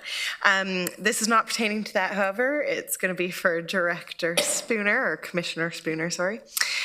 Just following up to our May 22nd meeting, when in other business, I requested that the concern about parking on Snyder's Road, both east and westbound near the access road to the hydro cut in Wilmot, be brought back to today's committee meeting for information as well as potential solutions. It's become a real safety hazard for residents, drivers, the people using the trails. So I wanted to follow up as to where that is and how we can move forward today with some real solutions for that area. Yeah, thank you, Councillor Solomon. Through you, Chair. Continuing to investigate, we've had a team out on site the past weekends. I've also been on site to have a look at the overflow parking from the hydro cut and the access. So continuing to work, a bit more to do before we report back on any potential solutions. Just a bit of time. So in the immediate future, as we have farmers that have identified that they need to be able to get in and out of their laneways and currently can't do so on certain days, and other residential concerns, what are we doing right now? I understand that you're looking for a long-term solution. I'm just wondering short-term what we can do. Yeah, through you, Chair. So happy to look at some additional enforcement through the coming weekends. I believe I have the ability to request that. So that will be my immediate next step as we look for a better long-term solution. Great, thank you. Councillor Foxton. Thank you. I just want to reiterate and commend the staff on what the region has done with the Fisher-Holman Road and the Indigenous people. I learned a long time ago from Chief Ava Hill, that was the chief of the Six Nations of the Grand River, that reconciliation is respect and honoring their place in Canada, in this country. And that's exactly what this did. This was reconciliation. This was respect. And I say, well done to the region of Waterloo and their staff. Agreed. Councillor Verbanovich. Thank you very much. I'm wondering if I can ask staff for an update on the status of grass cutting this year. And I've been getting a number of complaints. I know that this was an issue last year. We put additional funding in the budget, as I recall, to deal with the issue. And throughout the month of May, it seemed like there was not cutting happening, or in very few places. Now, last week we finally saw a little bit of a pickup on some of the streets that I'm traveling in Kitchener. And I get May's always a challenging month for all of us. It certainly is. With the area municipalities as well. But just a couple of days ago, and I regularly travel Westmount Road as well between Columbia and University. And some may recall last year I took a picture of the grass being higher than the fire hydrants. Well, we're kind of at that point again on that stretch of Westmount Road. And so I'm just wondering, are we having problems with our contractor? Are they having challenges getting staff? Like what's the issue there? And I'm wondering if we can get an update from staff. Yeah, through you, Chair. So the current service level for grass cutting, urban roadside mowing is twice per month for May and June, and then a monthly cut for July to October. The rural roadside mowing is once in spring and once in fall, an additional late cut if needed. So, Councillor Urbano, to your question, we did have cutting twice in May. We will again twice in June. What we're looking at right now with that current level is when do we place those? Can we stage them every 2 weeks instead of just a commitment to twice in the month? Appreciate that may help keep us at a reasonable level. Thank you. Yeah, I mean, I will tell you that certainly some of the stretches that I travel, there's no way that it happened twice in a month. And if twice means like doing it once and then doing it a second time because you let it grow so long and now it needs to be cut a second time to just make it look respectable. I think we do need to have a very frank conversation, and if there's performance issues with our contractor, I think that's something we need to revisit. Through you, Chair. So I don't know if we have contract concerns today. I'll look into it. I don't believe we do, but happy to look in. I think we know the outcome that we want are nice looking roads and boulevards. So we'll continue on that. Thank you. Councillor Shantz? Thank you, and appreciate your indulgence on this. I know I'm standing between you and lunch, so if you could put the slide presentation up. I'll be quick. I won't read all my notes.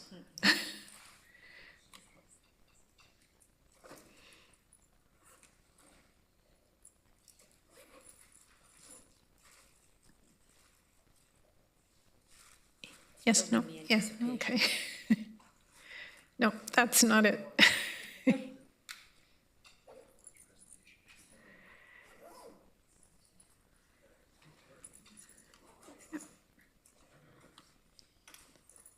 Thank you. So I just wanted to take a few minutes to help you appreciate what a detour looks like in the townships. I'm getting I've had a number of complaints from residents about detours that go on longer than they were originally intended. So this is a picture of the detours when Church Street East was closed. So that was closed last year and again this spring. And if you can go to the next slide. So if you want to get, for example, from West Montrose or Winterburn to the township office, this shows in perspective what that would look like if you were in the city. So the star is the admin building. The route, it's hard to see on this slide. I tried to make it as big as I could. It would be like going from regional headquarters to Victoria's, sorry, I've got this backwards. Driving south to the Ken Sealing Museum, going west to Fisher Hallman, and north to Victoria Street. That's what it would take to get from West Montrose to the township office with the detour. So it's not just a little around the block detour when it's in the township. If you could get the next slide, please. If we took the longer route, we could visit Natasha in Wilmot on the way. Next slide, please. Or another example would be when Sawmill Road was closed in Bloomingdale. It was closed last year. It was closed this year. It affects our businesses. There's one farm in particular that has a large agricultural business and that relies on receiving, storing, and distributing crops. And so they've had disruptions to their business for the last 2 years. So if you go to the next slide, you can see the detour in the city. And I apologize for being upside down, but I put north at the top. I had to make a choice, and I thought putting north at the top would make more sense. So if the star, again, is the admin building, if you go out Victoria Street, again, past Fisher Hallman, and then up to, I think that went up to Columbia, and then south to Bluevale Collegiate near the expressway, ending up in Brightup Park. So if you know this area at all, that would be what that detour looks like for us. Next slide, please.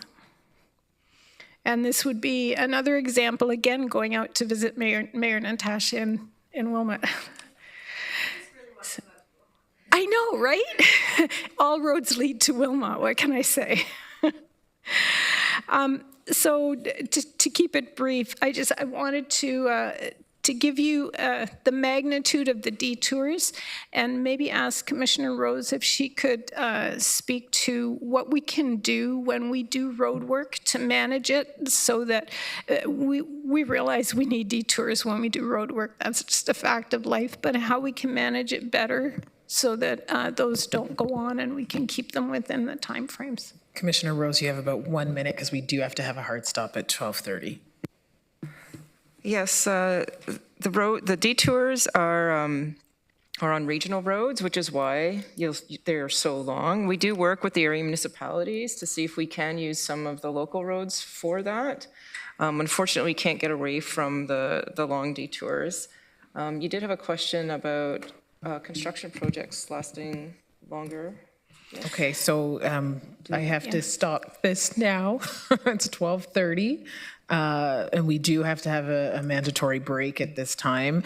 We can come back just after 1 to finalize this. Councillor Erb, you were in the queue. You're good? Okay. We'd have to come back and open. I guess Councillor Shantz, can you and Jennifer maybe connect, or do you in between?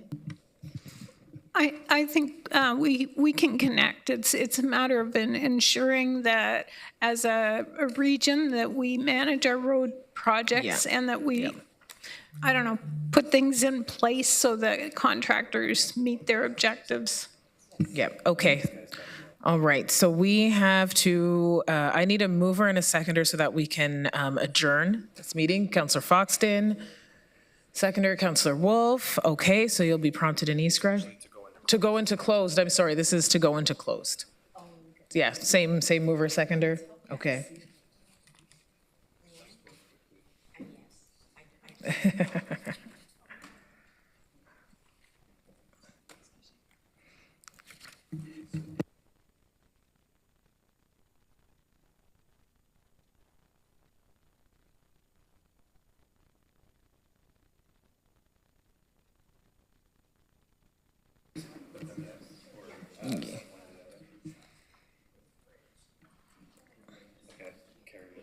Okay, so that's carried. So I need a mover and a seconder to adjourn. Councillor Wolf, Councillor McCabe, just to adjourn. Okay, so you'll now be prompted to. We're being closed at 1 o'clock? Yep.